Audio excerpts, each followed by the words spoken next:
출애굽기 10장 1절부터 6절까지입니다. 여호와께서 모세에게 이르시되 바로에게로 들어가라. 내가 그의 마음과 그의 신하들의 마음을 완강하게 함은 나의 표정을 그들 중에 보이기 위함이며 내가 애굽에서 행한 일들 곧 내가 그들 가운데에서 행한 표정을 내 아들과 내 자손의 귀에 전하기 위함이라. 너희는 내가 여호와인 줄을 알리라. 모세와 바론이 바로에게 들어가서 그에게 이르되 히브리 사람의 하나님 여호와께서 말씀하시기를 내가 어느 때까지 내 앞에 겸비하지 아니하겠느냐. 내 백성을 보내라. 그들이 나를 섬길 것이라. 내가 만일 내 백성 보내기를 거절하면 내일 내가 메뚜기를 내 경내에 들어가게 하리니 메뚜기가 지면을 덮어서 사람이 땅을 볼 수 없을 것이라. 메뚜기가 내게 남은 그것 곧 우박을 면하고 남은 것을 먹으며 너희를 위하여 들에서 자라나는 모든 나무를 먹을 것이며 또 내 집들과 내 모든 신하의 집들과 모든 애굽 사람의 집들에 가득하리니 이는 내 아버지와 내 조상이 이 땅에 있었던 그날로부터 오늘까지 보지 못하였던 것이니라 하셨다 하고 돌이켜 바로에게서 나오니. 아멘. 기도하겠습니다. 이 시간 또 하나님께서 애굽에 행한 일을 우리가 생각하고자 합니다. 하나님의 일하심 속에서 오늘 우리에게 함께 하시고 우리 가운데 일하시는 하나님 어떤 분인가를 알게 하시고 언제 그 하나님을 바라보고 그 하나님을 높이고 찬송하는 그 믿음의 길로 가게 되어지도록 해주시옵소서. 예수님 이름으로 기도합니다. 아멘. 사람이 사는 사회를 가리켜서 세상 이렇게 얘기합니다.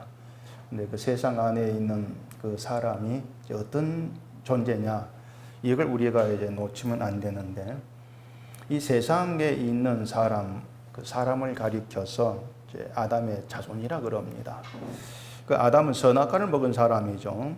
결국 뭔가 하면은 사람이라고 하는 것은 모두가 다 아담 안에서 하나인데, 더 혈통적인 의미에서 아담의 자손 이런 의미가 아니고 선악과를 먹은 죄성, 그 죄성이란 것 속에서 하나다 이렇게 얘기를 합니다. 그러니까 모든 사람은 아담의 속성을 가지고 나오게 되어 있습니다.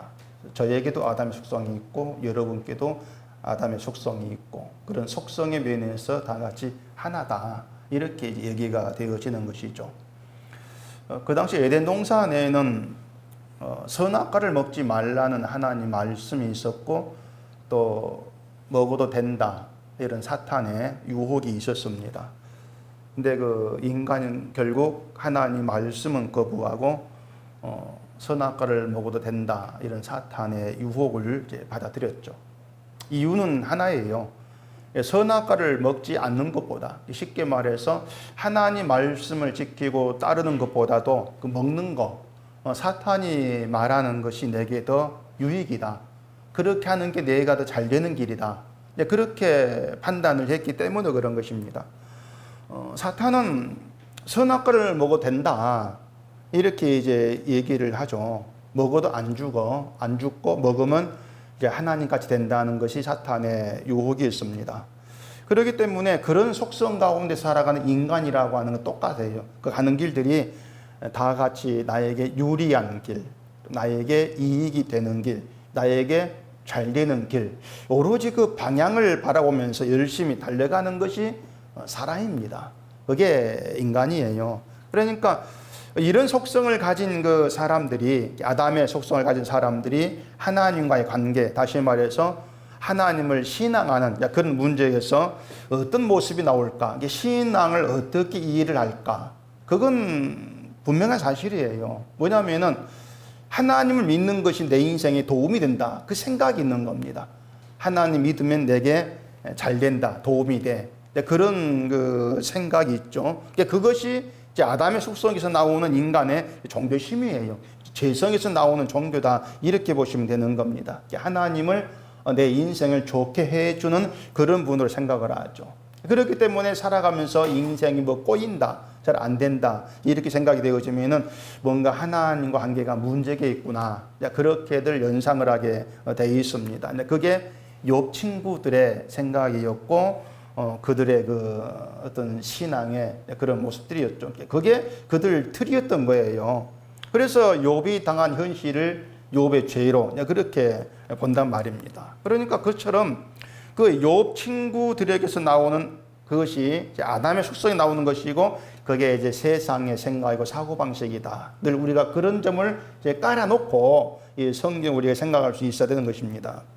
그렇기 때문에 이 세상을 사는 사람 늘 보이는 모습이 어떤 식으로든지 간에 이 세상 안에다가 자기의 자리를 만들기 위해서 노력을 하게 되어 있습니다. 이 땅에 내 자리를 만들고 또 그 자리를 더 굳건하게 하고 또 확장시키고 이런 일을 위해서 온 열심을 다내게 되어 있죠. 하나님 믿는 것도 자기의 자리를 굳건하게 만들기 위해서 믿고 또 그런 일에 필요하고 도움이 된다고 생각을 하고 하나님을 찾고 이렇게 믿는 것인데, 그런 세상에 예수님이 이제 들어오신 거예요. 예수님 들어오셔서 자기를 부인하라 이런 말씀을 던지지 않냐 말입니다. 우리가 예수님이 이 땅에 오셨다고 하는 것을 우리를 구원하기 위해 오셨구나 이렇게 생각을 하는데, 그렇게 간단하게 생각할 문제가 아니에요. 인간의 구원 그 안에는 미묘한 여러 가지 일이 다 포함이 되어 있습니다. 그냥 뭐 십자가미 구원시킨다 그게 아니에요. 인간이란 존재 자체가, 아담의 종 자체가 자기를 부인하라 이런 말씀을 받아들이고 그런 사람이 죽은 십자가를 믿고 그렇게 나올 가능성이 없다는 거예요. 그럴 가능성이 없는데 구원이 되더라. 그러니까 그 내막이 어떤 것인가를 풀어가야 한단 말입니다. 그걸 성경을 통해서 우리가 풀어가야 되는 것이죠. 그래야만이 예수님이 이 땅에 오신 취지, 그리고 그 예수님이 십자가에 죽으신 그 이유, 이런 걸 알아가면서 마지막에 가서 그 모든 결말을 가지고 결국 하나님을 이제 감사하게 되고 찬송하게 되고 그렇게 된다는 얘기예요. 그런데 그런 결말도 알지를 못하고 내막을 전혀 알지 못한 가운데에서 그냥 예수를 믿으면 구원받아 이런 식으로 해가지고 내 구원 때문에 감사한다, 이건 가짜예요. 그건 결국은 내 구원 때문에 내가 예수를 믿어가지고 내가 천국 가, 나에게 좋은 일이야, 그걸로 감사하는 것은 그건 아니에요. 그건 성경에 말하는 감사도 아니고 기쁨도 아닌 것이죠. 내가 원한 걸 확보한 가운데에서 나오는 감사니까. 근데 사람들 거기에 속아 넘어갔다는 얘기입니다. 그냥 감사합니다 말하면 되는 것으로 이렇게 착각을 하고 있는데, 우리가 성경을 보게 되어지면 그런 믿음의 그 실체, 그 내막들을 우리가 알게 되어지는 것이고, 그걸 알아가게 되어지면서 우리가 잘못 생각한 것들, 또 이 세상에 아담의 속성에서 나와지는 그런 구원관들, 그런 신관들, 이런 것들이 어떤 것인가를 우리가 하나하나 보게 되어지는 것이죠.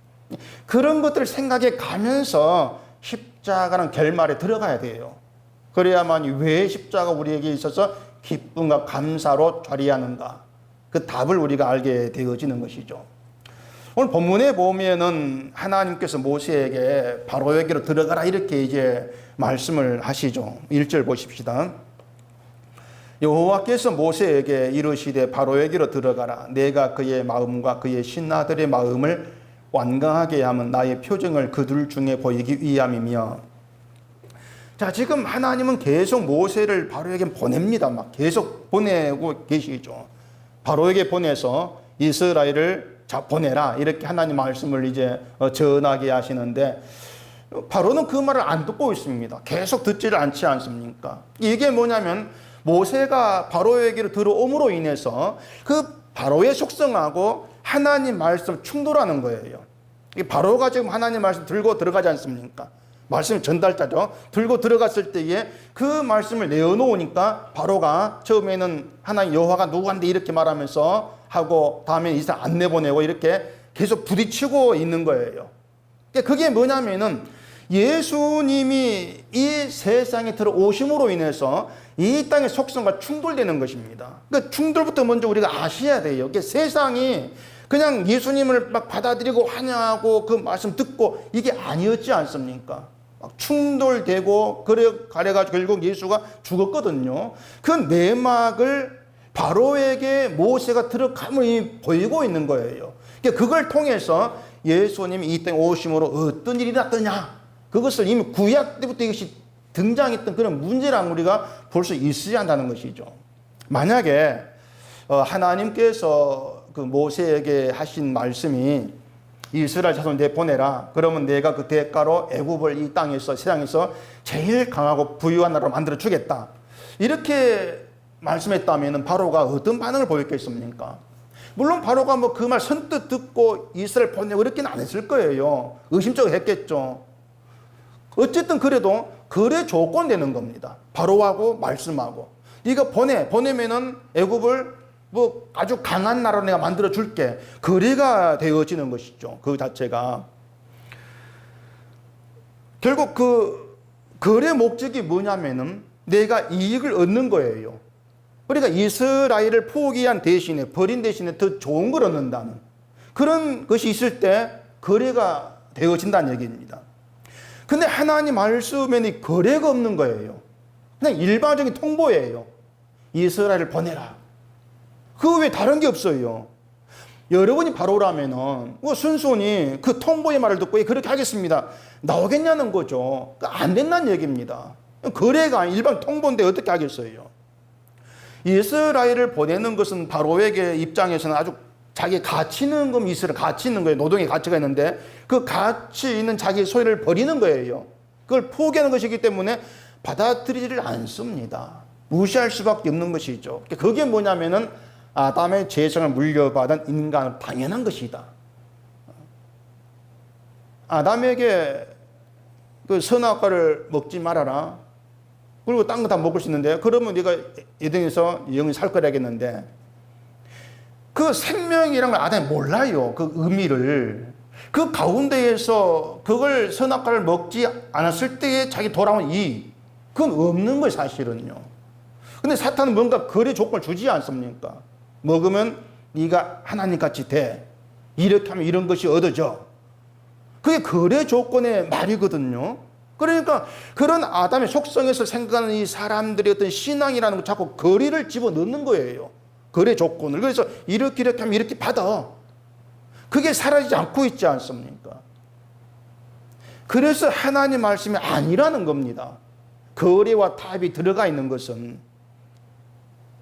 만약에 말씀 안에 거래가 들어있다면은 우리도 바로처럼 했을 거예요. 이스라엘 보냈을 거라 그 말입니다. 근데 거래가 안 들어있기 때문에 바로처럼 우리는 안 보내는 거죠. 말씀을 따르지를 않는 거예요. 그런 점에서 바로가 나고 내가 바로다, 우린 이런 얘기를 할 수밖에 없는 것이죠. 그렇기 때문에 모세의 말에 대한 바로의 반응은 낯설지가 않습니다. 이것이 우리 반응이구나, 우리 그렇게 볼 수밖에 없어요. 내가 그렇게 살아가구나. 만약에 이스라엘을 애굽 사람도 아니고 또 바로의 소유도 아닌데 왜 모세 말을 듣지를 않느냐, 그건 바로 잘못이다, 이런 생각이 든다면은 우리는 그 생각들을 하고 있는가, 좀 그 생각을 해봐야 되겠죠. 분명히 뭐 이스라엘 애굽 사람이 아니에요. 바로의 소유도 아니에요. 그럼 보내야 되죠. 자기 소유가 아니니까. 근데 왜 안 보냐 말입니다. 우리가 그렇게 생각한다면 우리는 그렇게 하고 있느냐? 우리도 그렇게 안 하고 있는 거예요. 이스라엘이 애굽 사람이 아니고 바로의 소유가 아닌 건 분명합니다. 400년 전에 애굽으로 와가지고 살게 된 것뿐이고, 다 그 당시 애굽 왕이 땅을 줘서 거기에 거주한 거예요. 허락한 일이에요. 그런데 요셉을 알지 못한 왕이 등장하면서 이스라엘이 애굽의 소유를 여기게 된 겁니다. 너희네 종이야, 노예야. 그래서 내 소유니까 안 해놓겠다, 이렇게 나오는 거죠. 그런 점에서 우리도 바로와 같다는 겁니다. 뭐냐면 우리는 내 수중에 있는 거 몽땅 내 소유라고 생각합니다. 내 수중에 있는 건 내 소유야. 하나님이 주셨다고 하고 또 하나님의 소유라고 우리가 얘기하지만 실제적으로는 내가 소유주죠.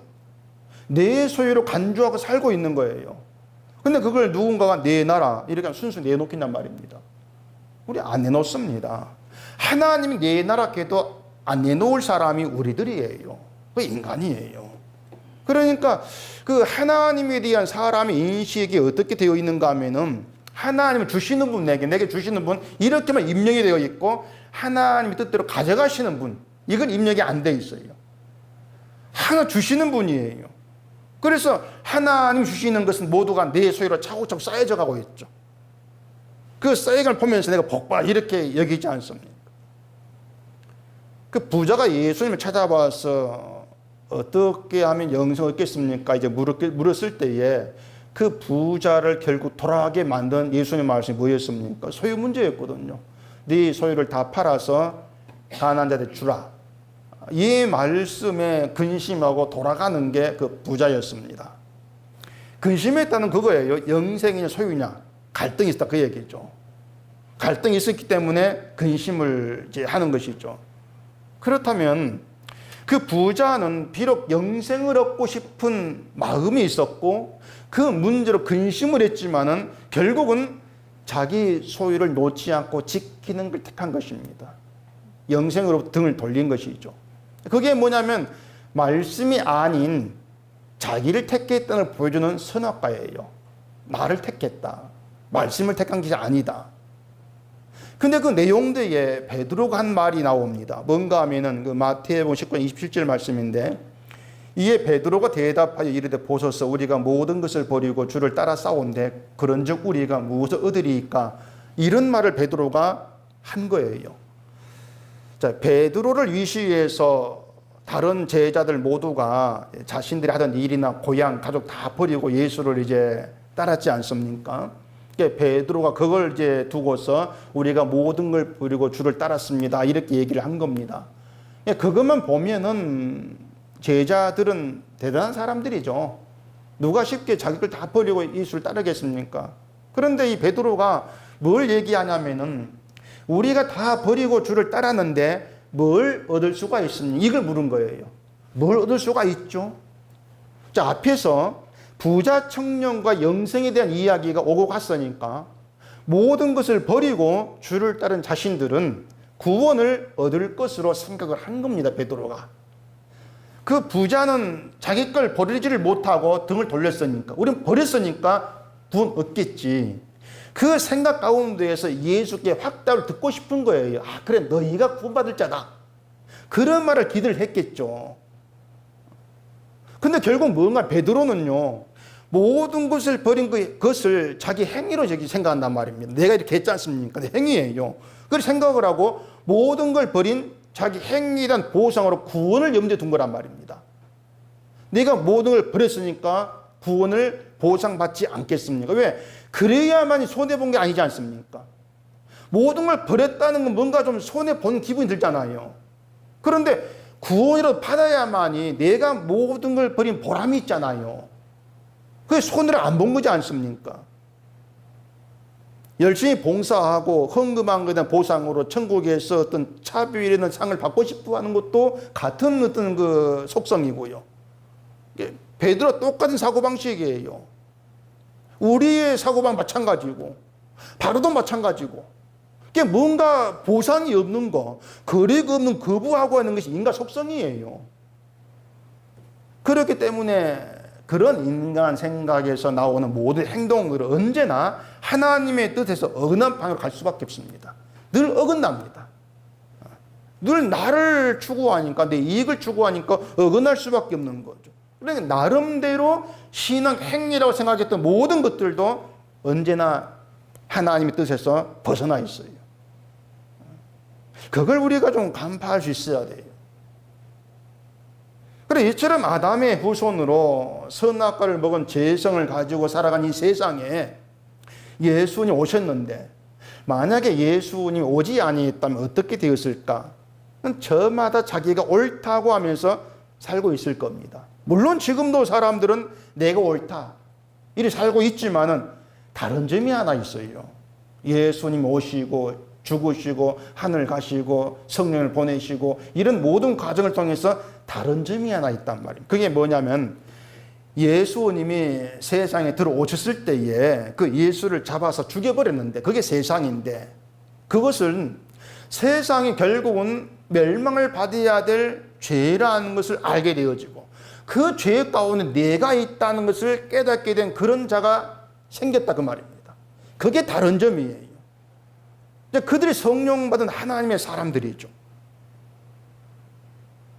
물론 예수님 오시기 전에도 하나님 말씀은 있었고 그 말씀을 들고 이스라엘 안에 들어간 선지자 있었습니다.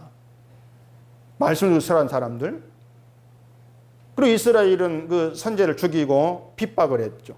그것으로 이스라엘은 하나님의 아들이 온다 할지라도 알아보지 못하고 죽일 자들이다. 이것을 미리 보이신 거예요. 우리도 이스라엘과 똑같은 혹성을 가지고 살아간 인간이기 때문에 우리 역시도 다르지가 않다. 그런 우리가, 그게 인간인데 그런 우리가 하나님 말씀을 들으면서 이게 옳아, 그게 옳다고 인정이 되고 받아들이고 또 이 말씀에 의해서 내가 죄인됨을 또 보게 되고 인정하게 되고 고백하게 되고, 그런 그 일들을 통해서 하나님이 아담의 속성인 나와 싸우시고 내게 이기심으로 인해서 이런 고백이 나와지는 것이구나, 이걸 아는 사람들, 그런 사람들이 하나님에 의해서 새롭게 창조된 하나님 백성이라고 하는 거죠. 새 마음이 있는 사람들. 그런 과정들을 통해서 결국은 이 땅에 하나님 백성이 존재하는 것은 모두가 다 하나님의 작품이다. 그걸 좀 인정하라는 거예요. 너희가 아니라는 거예요.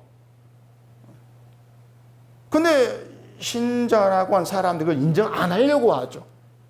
하나님의 작품이라는 것을. 하나님의 일이라고 하는 것은 인간의 그 어떤 일도 끼어들지 아니한다, 이것인데 우리가 간단한 거죠. 그 간단한 걸 못하는 거예요. 그러면서 이제 자꾸 또 인간의 협력을 들고 나오는 거죠. 그걸 잘라버리는 거. 인간의 협력과 하나님 일을 자꾸 합하는 걸 잘라버리는 것이 바로 이 성경이에요. 오늘 본문도 이제 그런 내용이 되는 것이죠. 모세에게 바로에게 들어가라 하신 것도 다르지가 않습니다. 이제 하나님 모세 계속 바로에게로 가라고 하시는데, 가서 말씀을 전하라고 하시는데 말씀의 내용 자체가 바로가 받아들일 수 없는 내용, 그걸 들고 이제 가게 하신다는 거죠. 예수님 들고 온 말씀 우리가 받을 수 없는 내용이 있지 않습니까? 앞에 말씀드린 것처럼 말씀의 내용이 이스라엘을 내보내라, 그러면 더 좋은 거 줄게, 이렇게 되어 있다면 뭐 문제는 벌써 해결됐을 거예요. 바로가 더 좋은 걸 받고 이스라엘 보냈을 거란 말입니다. 근데 단지 보내라, 이것만 달랑 있는 거예요. 거래가 아니고 통보죠. 그냥 이렇게 통보예요. 이게 바로 입장이 일방적으로 손해만 보는 거, 그래 거부하는 거. 그래 이처럼 하나님의 말씀에는 거래도 없고 타협도 없다. 일방적인 통보만 있는 것이 말씀이다. 이걸 우리가 기준을 두게 되어지면은요, 결국은 이렇게 하면 이렇게 됩니다. 어떤 그 조건을 갖다 붙이는 거 모두가 다 하나님 말씀이 아니라는 그런 결론을 내릴 수밖에 없는 겁니다. 지금의 기독교 형편이 말씀을 자꾸 이 거래와 타협 바꿔버리는 거예요. 왜냐하면 그래야 받아들이려고 하니까, 사람들이 뭔가 거래 조건을 집어넣어줘야만이 그걸 듣고 그렇게 하려고 하니까 거래를 집어넣을 수밖에 없는 거죠. 근데 그건 신앙이 아닌 거예요, 정말. 하나님 부른 사람들도 거래가 들어있는 말씀을 더 좋아하는 거, 그것도 결국은 뭔가 믿음의 길이 있지 않다, 그런 결론을 내릴 수밖에 없는 겁니다. 말씀대로 하면은요, 분명히 우리가 볼 땐 손해가 있을 수밖에 없어요.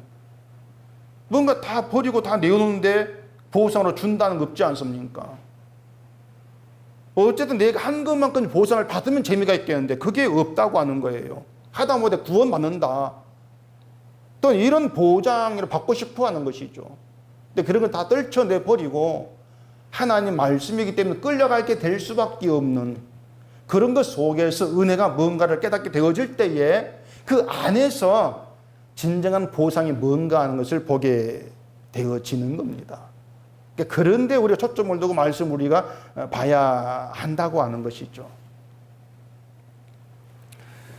그래서 이 바로의 애굽 지향 이걸 우리가 보게 되어지면은요, 하나님 말씀은 계속 바로에게 들어가고 반복이 되고 있는데 바로는 여전히 완악하고 또 그에 따라서 애굽의 재앙도 반복되고 있다는 그런 점입니다. 그 1절에 내가 그의 마음과 그의 신하들의 마음을 완강하게 하면 이렇게 얘기하고 있는데, 전에 말씀을 드린 것처럼 지금 바로와 그 신하들 마음을 하나님께서 완강하게 할 수밖에 없도록 만들어 갑니다. 거래와 타협이 없는 일방적인 말씀으로 자기 이익을 위해서 인간이 완강해질 수밖에 하시는 거예요. 이게 모세에게 바로에게로 들어가라 이렇게 말씀한 이유가 있단 말입니다.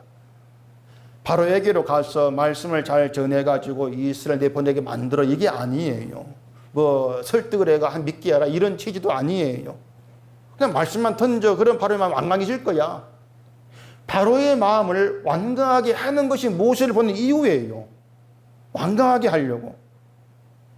그래서 바로와 신하들은 모세를 만나고 말씀을 들을수록 완강해지는 겁니다. 또 예수님이 세상에 오셔서 말씀을 전했을 때에 이 세상에 어떻게 반응을 했는가를 생각해 보면 그 의미를 잘 알 수가 있어요. 예수님이 오신 이유도 그거예요. 교회가 많이 강조하는 뭐 세상을 변화시키고 뭐 아름답게 만들고 믿는 자가 많아지게 하고 이런 게 예수님 오신 이후에 들어있지를 않습니다. 그런 생각한다는 것 자체가 여전히 세상 희망을 두고 그런 의미밖에 안 돼요.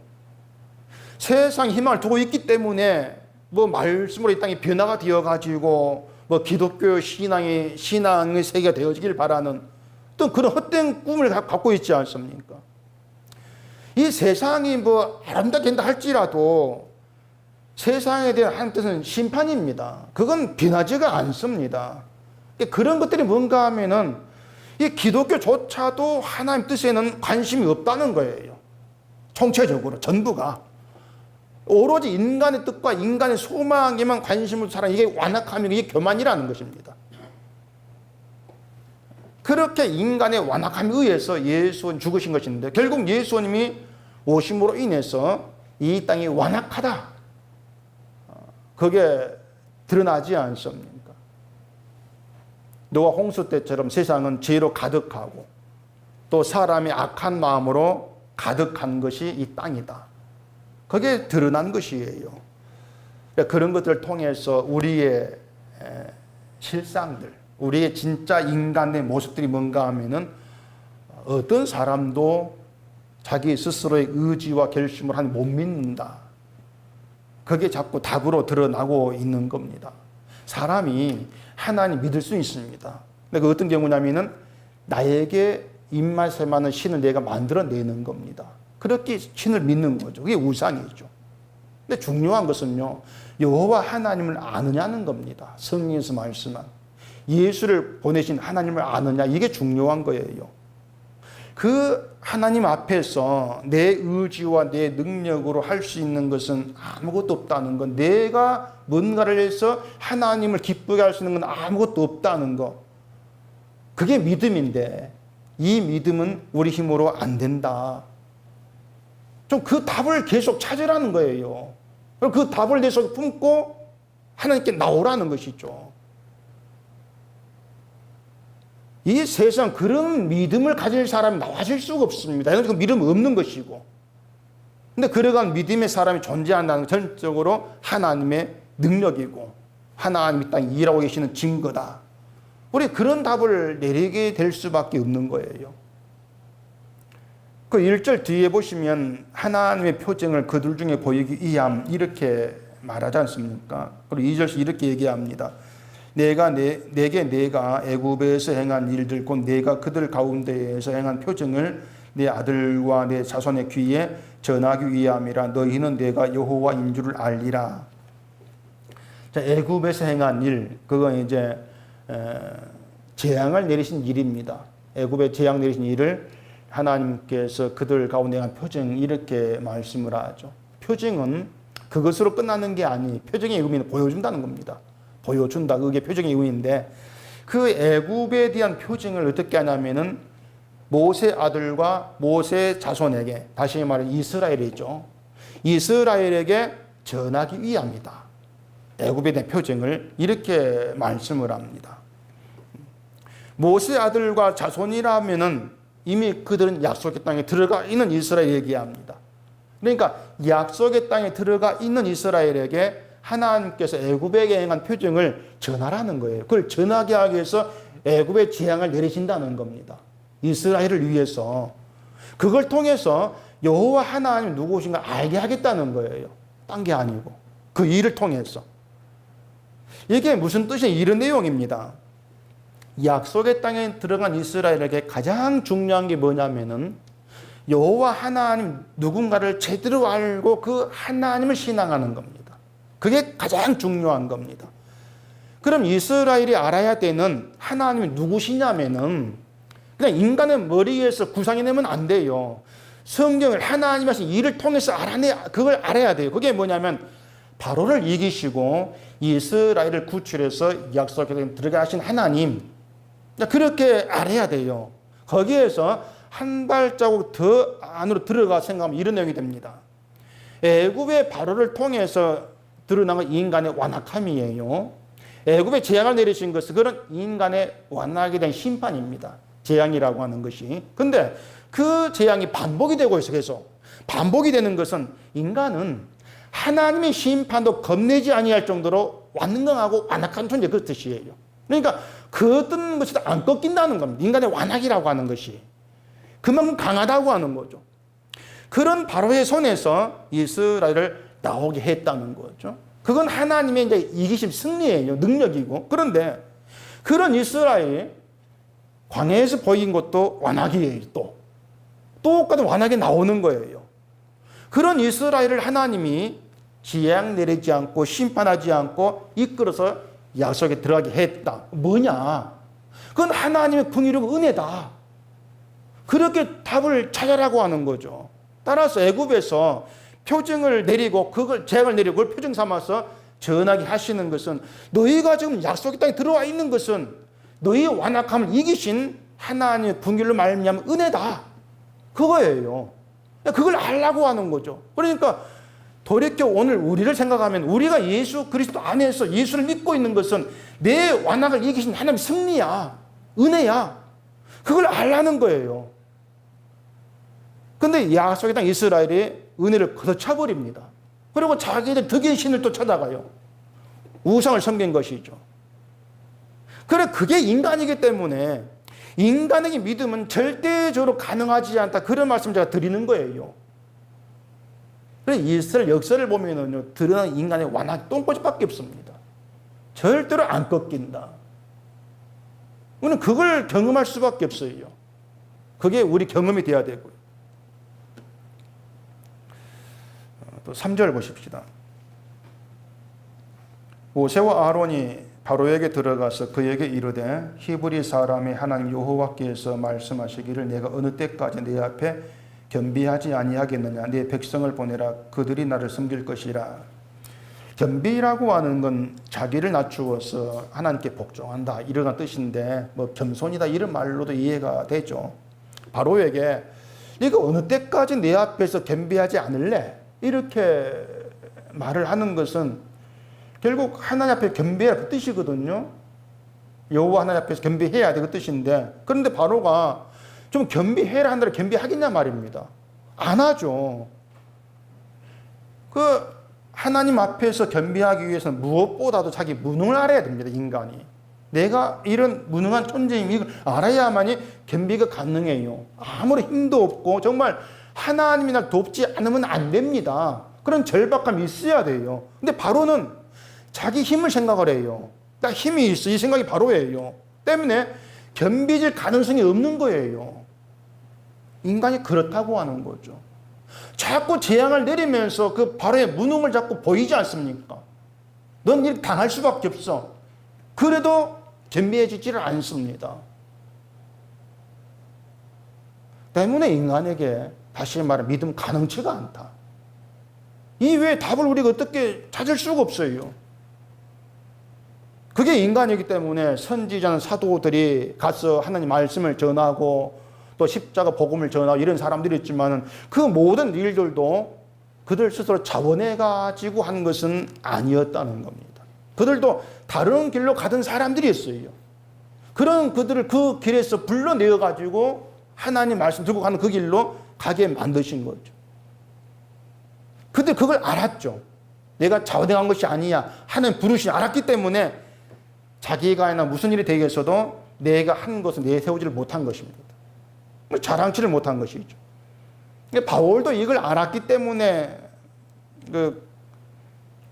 고린도전서 15장에서 이런 말을 했잖아요. 10절에 그러나 내가 나된 것은 하나의 은혜된 것이니 내게 주신 그의 은혜가 헛되지 아니하여 내가 모든 사도보다 더 많이 수고했으나 내가 한 것이 아니 오직 나와 함께 하신 하나님의 은혜로라. 이런 말을 고백을 하게 된 거예요. 우리가 그런 구절 잘 알잖아요. 그런 구절 보면서 야 바로가 참 좋은 말 했구나. 뭐 이렇게 생각하고 넘어갈 것이 아니고 이렇게 고백한 사람이 어떤 마음에서 이 사람이 하는 어떻게 알았기 때문에 이런 말 하는가 좀 그 생각을 깊이 할 수 있어야 되는 것입니다. 바울이 예수를 만나기 전에 어떤 사람이었는가 아실 거예요. 예수를 믿는데 죽이려고 돌아다니는 그런 바울. 그때 사울이었죠. 그 사울의 입에서 나의 나된 것은 하나님의 은혜라. 어떤 이런 고백이 나오게 될 거라고 누가 생각했겠습니까? 아무도 예상치 못한 일이에요. 우리의 믿음도요, 우리가 예상치 못한 일인 겁니다. 내가 예수를 믿고 내가 나된 건 하나님의 은혜임을 내 마음으로 인정하고 고백하게 되어지고 또 감사하는 어떤 그런 믿음이 있는 그런 신자 될 것을 우리가 계획한 바가 없어요, 우리는요. 내가 이런 신자 되겠다 작정하라 그렇게 길로 간 게 아니에요. 말씀이 완악한 나에게 들어와서 나를 깨부시면서 그 길로 나를 이끌어가기 때문에 되어진 겁니다. 말씀으로 인해 되어진 것이죠. 만약에 내가 내 발로 하나님을 찾았다면 그렇게 안 갑니다, 우리는요. 내 인생의 덕점 보자고 하나님 찾았겠죠. 또 그렇게 찾았고 처음에는. 하나님 믿으면 뭔가 좋은 일 있지 않겠는가. 뭐 죽어 하나님 천국 가지 않겠는가. 이런 계산이 있는 거예요. 그래서 잘 믿고 내 공로 쌓고 그 공로로 천국에서 큰 상급 받고 이게 관심거리였는데 어느 순간에 그러간 어떤 내 희망, 내 뜻은 헛된 것이구나 이렇게 다가와지게 되는 것이고 그게 내 완악함에 이렇게 보게 되어진다는 거. 그게 결국 그 하나님 말씀이 내게 들어왔다. 그런 결론이 내려지게 되는 것이죠. 그래서 내가 바로라는 거, 내가 완악한 존재라는 것을 인정하게 되는 그것도 내가 계획한 게 아닙니다. 사람 자기 죄인 알려고, 내가 죄인됨을 알려고, 그걸 고백하려고 교회 찾고 예수를 찾는 그런 누가 있습니까? 아무도 없지 않습니까?